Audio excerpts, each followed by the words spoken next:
Clonorquiasis, clonorquiasis y opistorquiasis. Los trematodos Clonorchis sinensis, Opistorchis viverrini, Opistorchis felineus son parásitos de las vías biliares que predominan en los países del lejano oriente. Agentes etiológicos son parásitos planos de 1 centímetro a 2 de longitud, con huevos muy pequeños de 30 micras provistos de opérculo y una espícula en el otro extremo. Estos parásitos son similares entre sí en cuanto a su estado adulto y a sus huevos. Son planos, alargados y el tamaño es de 1 a 2 centímetros de longitud, de 0,2 centímetros a 0,4 centímetros de ancho. Poseen una ventosa oral y se diferencian entre ellos por las células en llama de las cercarias.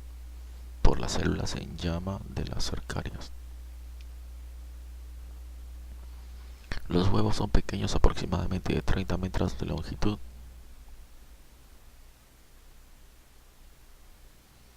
Vamos a ver las figuras. Clonorchis sinensis, parásito adulto que muestra 2 ventosas y órganos reproductivos. El femenino en espiral y parte anterior, y masculino ramificado, parte posterior. Las glándulas vitelinas están a lo largo de las márgenes laterales. Clonorchis sinensis, huevo de 30 micras con opérculo, flechas cortas estas, y una prominencia en el otro extremo.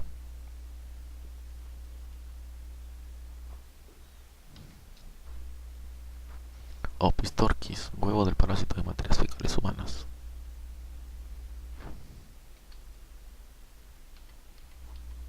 Y tratamiento, vamos a leerlo rápidamente esto. Entonces los huevos son pequeños, aproximadamente 30 micras de longitud, y provistos de opérculo y una ligera prominencia en el extremo de la pared. Ciclos de vida: son parásitos hepáticos de animales y del hombre.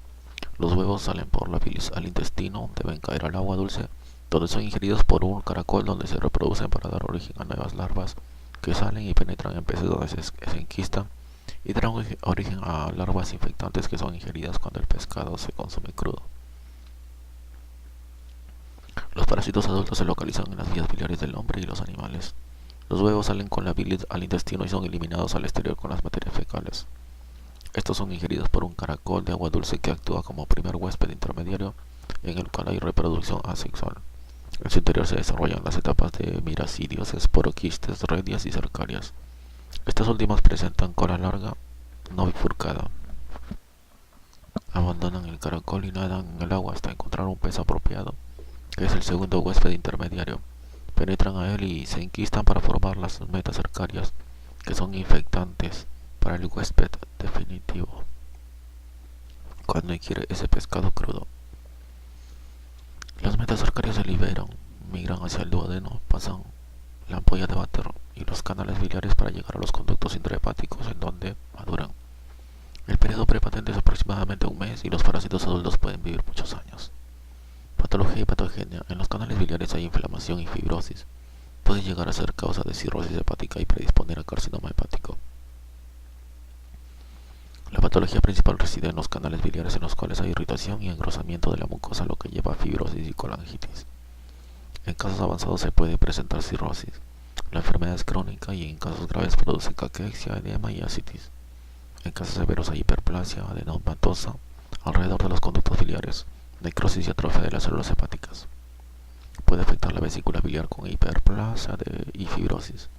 Los casos crónicos tienen pocos síntomas y signos específicos, excepto por la presencia de hepatomegalia. Manifestaciones clínicas: produce dolor en zona hepática, diarrea, ictericia y masas intraabdominales. La complicación más importante es la obstrucción biliar y el colangiocarcinoma.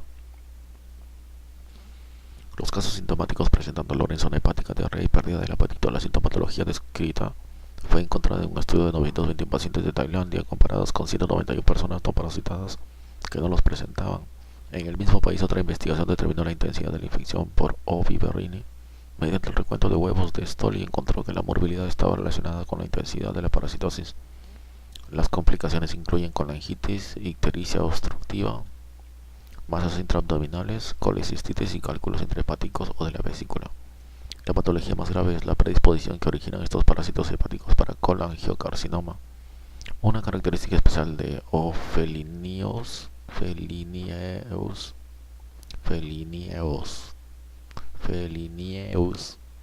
es la forma aguda de la enfermedad con hepatoesplenomegalia dolorosa, eosinofilia, escalofrío y fiebre que se debe a la invasión masiva de metacercarias. Diagnóstico: se hace por el hallazgo de los huevos en bilis o en materia fecal, por la prueba de PCR y por anticuerpos identificados por el método ELISA. El diagnóstico se confirma por la presencia de huevos en materia fecales o bilis, en el cual se recomienda usar el método de recuento de huevos de Cato-Cats para saber si la intensidad de la infección. La prueba de PCR en tiempo real puede hacer el diagnóstico con una sensibilidad de 97,5% y especificidad del 100%. Se han utilizado también algunas pruebas inmunológicas como ELISA, con anticuerpos monoclonales específicos contra antígenos secretorios. Epidemiología, prevención y control. Es una parasitosis del sureste asiático que se adquiere por ingestión de pescado crudo. En América del Sur se han descrito algunos casos esporádicos. Por ser una zoonosis, la prevención y el control son difíciles, pero la destrucción de los caracoles y la recomendación de no comer pescado crudo son métodos utilizados en las zonas endémicas. La clonoquiasis y la opistorquiasis son parasitosis que constituyen problemas de salud pública en países del lejano oriente, especialmente en el sureste asiático, China y Corea. En estos sitios es frecuente la ingestión de pescado crudo, que son los segundos huéspedes intermediarios. Existen reservorios animales salvajes y domésticos como perros y gatos. Afectan a más de 20 millones de personas. Opistorquis se encontró en el 79% de 6.000 personas examinadas en Tailandia. En la República de Laos, la prevalencia de Opistorquis viverrini fue de 52,9% y 55% en las dos zonas rurales y 60,7% en zonas urbanas debido al hábito de comer pescado crudo. Cecinensis y Opistorquis viverrini son causas importantes de enfermedad hepatobiliar y de cáncer de vías biliares. En Ecuador se ha descrito un foco humano pequeño de Opistorquis guayaquilensis, con 13 casos descritos en 2003. En el Amazonas colombiano se encontraron 6 casos de 176 exámenes croprológicos que tenían huevos de 30 a 40 micras de longitud por 20 a 24 de ancho, operculados con características morfológicas de pertenecer a la familia Opistorchidae. En Brasil se estudiaron 15 pacientes con infección asintomática de Clonorchis sinensis. Todos correspondían a pacientes de origen asiático que emigraron a Brasil. La prevención y el control se basan en programas de educación para disminuir el consumo de pescado crudo, eliminación de los caracoles como huéspedes intermediarios y tratamientos comunitarios.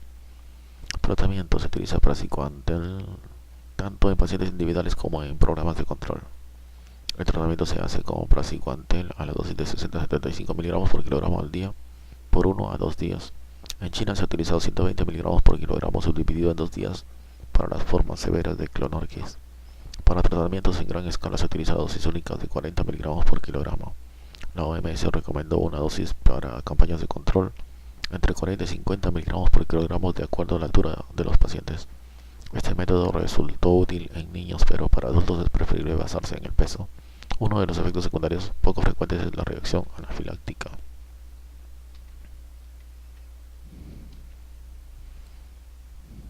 Paragonimiasis. Esta paratosis es llamada también distomatosis. La paragonimiasis se llama también distomatosis pulmonar, es producida por trematodos del género Paragonimus. Se han descrito aproximadamente 50 especies, la mayoría de animales carnívoros, y 10 de ellas se han encontrado como parásitos humanos. El más común es Paragonimus westermani. Agente etiológico: son parásitos ovalados de 1 centímetro a 2 de longitud y 0,5 de ancho, de color café, con espinas pequeñas en la cutícula. Los huéspedes definitivos principalmente son animales y ocasionalmente el hombre. Los huevos operculados miden de 80 por 50 micras y son de color café. Son parásitos carnosos muy móviles, de color café rojizo y forma ovalada o casi esférica. miden aproximadamente 1 a 2 centímetros su diámetro mayor y 0,5 de ancho. Están cubiertos por pequeños espinos en forma de escamas. Vamos a ver esta figura. Paragonimus westermani, parásito adulto que tiene dos ventosas, órganos reproductores femenino en la parte anterior y en la parte anterior, y masculino ramificado. Las glándulas vitalinas están en la parte lateral desde el extremo anterior hasta el posterior, similar a Opistorchis. Vamos a ver otra figura, al huevo con opérculo en solución salina, aumento 400x.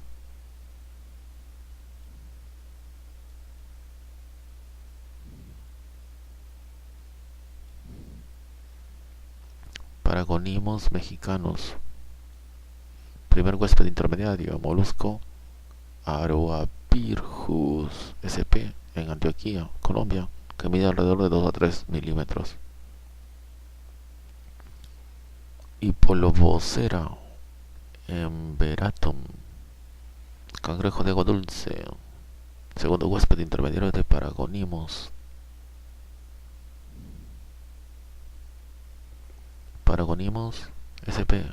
metacercaria de aproximadamente 10 milímetros de longitud, encontrado en la localidad de Cañagordas, Antioquia, Colombia. Paragonimus, ciclo de vida. El hombre o los reservorios animales eliminan los huevos por materias fecales o esputo. En 2, los huevos en el agua dan origen a miracidios. B. 3, los caracoles, primeros huéspedes intermediarios, son infectados por los miracidios. 4, las cercarias que salen del caracol son formas larvarias móviles en el agua. 5, las cercarias invaden crustáceos, principalmente cangrejos de agua dulce, donde se enquistan formando metacercarias. 6, el hombre se infecta al ingerir crustáceos crudos con metacercarias. 7, los parásitos ingeridos pasan principalmente al pulmón.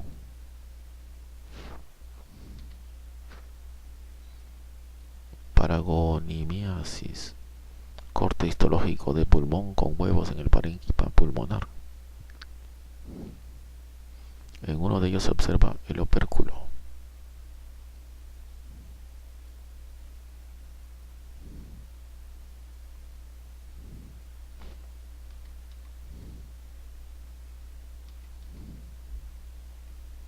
Bueno, vamos a leer completo. Entonces, la paragonimiasis, el ciclo de vida. Los parásitos adultos viven en el pulmón, donde producen huevos que salen por la expectoración o por las materias fecales.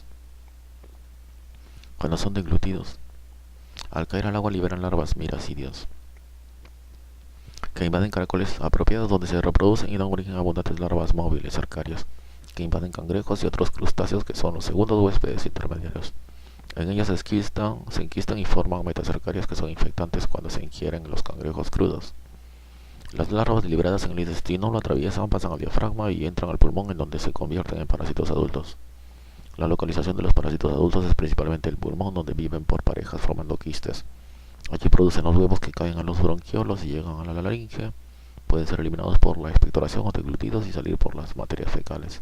En el agua dulce dan salida a los miracidios, que entran a un caracol, en donde se reproducen siguiendo las etapas de esporoquiste, radias y cercarias. Los primeros huéspedes intermediarios, que son caracoles, pertenecen en Asia a la familia de Thiaridae o Melanidae, también Pleuroceridae y Pomatiopsidae. En Norteamérica a la familia Pomatiopsidae. En Centro y Sudamérica son caracoles pequeños de 2 milímetros a 4, pertenecientes a la familia de Hydropidae, con las especies Aurapyrgus, Aurapyrgus costarricensis, Aurapyrgus alei.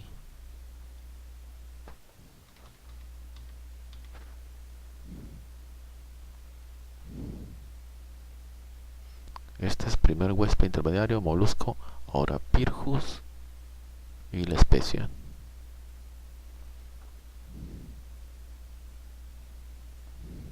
El cangrejo, bueno, no dice. El Paragonimus. Estamos hablando de los Aurapyrgus como este molusco. Y también Aurapyrgus colombiensis en América Sur. Las arcarias son ovaladas, con cola muy pequeña, nadan en el agua y penetran los segundos huéspedes intermediarios, que son cangrejos y otros crustáceos de agua dulce en los que se enquistan y forman metacercarias. Los segundos huéspedes intermediarios en América son pequeños crustáceos o cangrejos de agua dulce de los géneros Pseudothelphus, Tychophalus, Pseudothelphusa, Potamocarcinus, Strangeriana e Hippolobosera. Los cangrejos en Colombia se han clasificado como Hippolobosera emberarum sp. Una investigación en el departamento de Antioquia, Colombia, sobre la distribución de metacercarias en cangrejos de agua dulce determinó que pertenecen a los géneros Hippolobosera y Strangeriana, con descripción de 4 especies. La digestión por los huéspedes definitivos de estos crustáceos que contienen las metacercarias permite su liberación en el duodeno. Penetran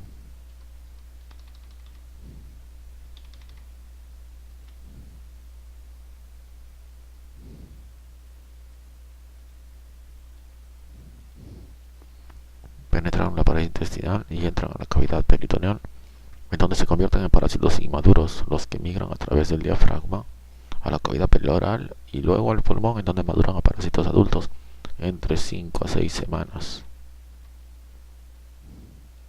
Patología y patogenia. Las lesiones son producidas por el paso de los parásitos inmaduros del intestino al pulmón y por la producción de abscesos y quistes por los parásitos adultos en ese órgano. Hay localizaciones ectópicas como cerebro y tejido subcutáneo. La patología inicial se debe al paso de los parásitos inmaduros por los tejidos en los que producen abscesos y pequeñas hemorragias. La lesión causada por los parásitos adultos es inicialmente de tipo inflamatorio y luego por la formación de quistes fibrosos rodeados de material necrótico, principalmente en los pulmones, los que pueden contener huevos. Los huevos o larvas inmaduras pueden llegar a lugares ectópicos en donde producen quistes, abscesos o granulomas. Los sitios más afectados fuera del pulmón son cerebro, abdomen y tejido subcutáneo. Manifestaciones clínicas: hay síntomas abdominales y torácicos por la migración de los parásitos inmaduros. Los síntomas pulmonares semejan tuberculosis al producir tos, expectoración hemoptoica y a veces fiebre. La principal diferencia con tuberculosis es que los pacientes se conservan en buen estado general.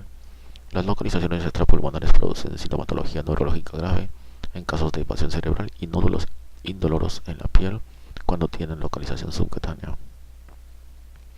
La mayoría de los casos son asintomáticos y la presencia de síntomas dependen de la intensidad de la infección y de los órganos afectados. El periodo de incubación es de 2 a 20 días. La migración de los parásitos inmaduros puede producir diarrea, dolor abdominal y a veces urticaria, síntomas que pueden asociarse a fiebre, dolor torácico, disnea, tos. Las manifestaciones clínicas son principalmente pulmonares, con tos y expectoración, a veces hemoptoica. Esta sintomatología puede simular tuberculosis pulmonar, con la cual tiene semejanzas radiológicas. La principal diferencia clínica es que los pacientes con paragonimiasis conservan bien su estado general de salud, a diferencia de la tuberculosis, que lo deterioran de manera marcada. Las manifestaciones cerebrales se presentan en menos de 1% de los casos sintomáticos. Los síntomas son meningitis, encefalitis, aracnoiditis y síntomas derivados de la lesión que ocupa espacio en el sistema nervioso central. Estos síntomas pueden ser agudos con cefalea, fiebre y vómito, o crónico con los mismos síntomas y además con convulsiones, diplopía y disturbios sensoriales. El compromiso de la médula espinal es rara. Cuando aparece puede producir parálisis o pérdida de la sensibilidad. La invasión intraabdominal puede afectar pared intestinal, mesenterio, hígado, vaso y riñón, lo cual produce dolor abdominal, masas palpables y síntomas de acuerdo al órgano afectado. La forma subcutánea presenta tumoraciones migratorias indoloras principalmente en la pared abdominal y muslos.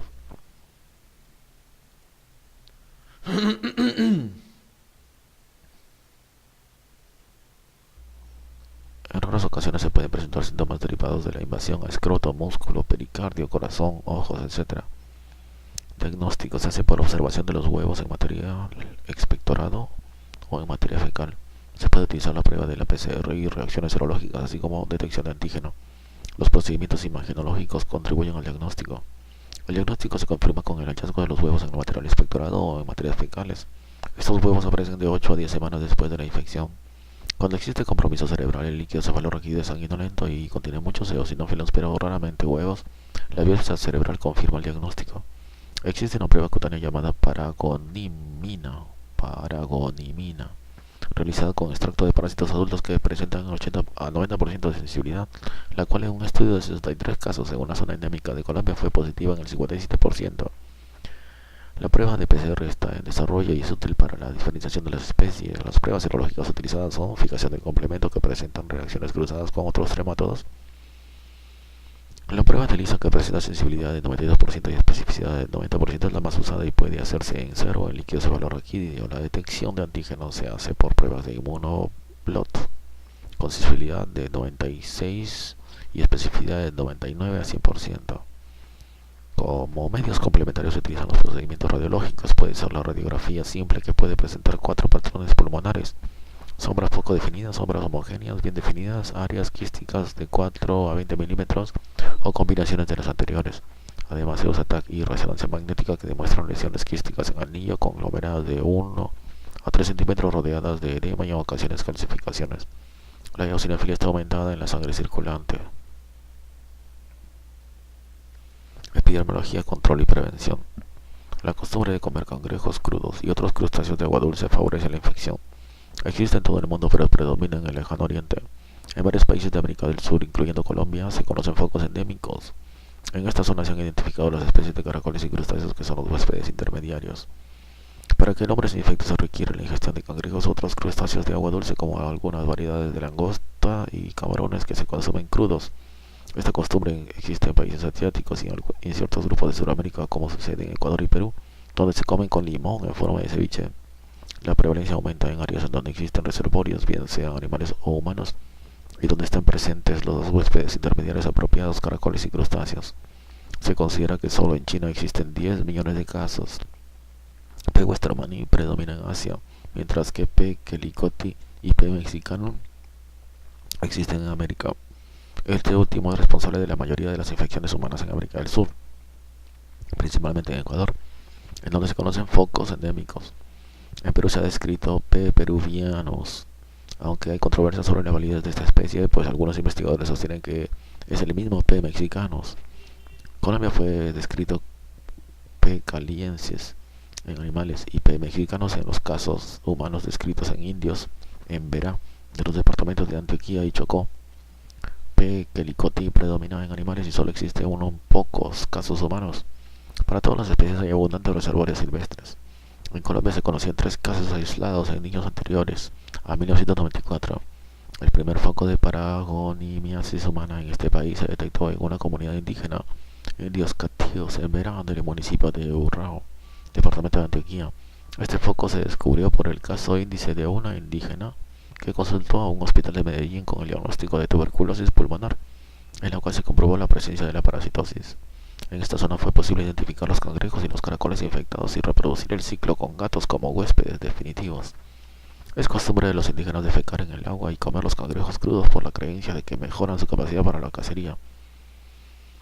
Hasta el año 2000 se habían descrito 5 nuevos focos y 24 pacientes en comunidades indígenas en Verá, en la costa pacífica colombiana, donde existen los caracoles y cangrejos de las especies ya mencionadas para Colombia. En la ciudad de Medellín se encontró en el año 2005 un foco con 55% de cangrejos infectados, 25% de mamíferos con estas parasitosis y 0.7% de cangrejos con la forma infectante, pero en ausencia de casos humanos. Este es el primer foco urbano en Colombia, con riesgo para que esta parasitosis se difunda en los humanos. Tratamiento para Cipantel es el tratamiento de preferencia, al cual se le debe agregar corticosteroides cuando hay invasión cerebral. También se ha utilizado triclavendazol con buena eficacia. Praziquantel es el medicamento de elección a la dosis de 25 miligramos por kilogramo 3 veces al día por 2 a 3 días con curaciones de 100%. Produce efectos secundarios en menos de 10% como cefalea, mareo, adinamia y vómitos. En casos de paragonimiasis cerebral, el medicamento se debe administrar con el paciente hospitalizado y agregándole concomitantemente terapia con corticosteroides, porque se pueden producir convulsiones y otros síntomas cerebrales debido a la inflamación causada por los parásitos destruidos por el medicamento. Triclavendazol a la dosis de 10 miligramos por kilogramo en un solo día, dividido en 2 tomas. Este medicamento produce curación de 80 a 100% y es mejor tolerado que el praziquantel. Vitionol a la dosis de 30 a 50 miligramos por kilogramo en días alternos por 10 a 15 dosis produce muchos efectos secundarios, lo cual la hace de poca utilidad. Y niclosamida se usa 2 miligramos por kilogramo en dosis única, produce efectos secundarios frecuentes. Continuaremos. La otra unidad, parásitos tisulares por larvas del mintos.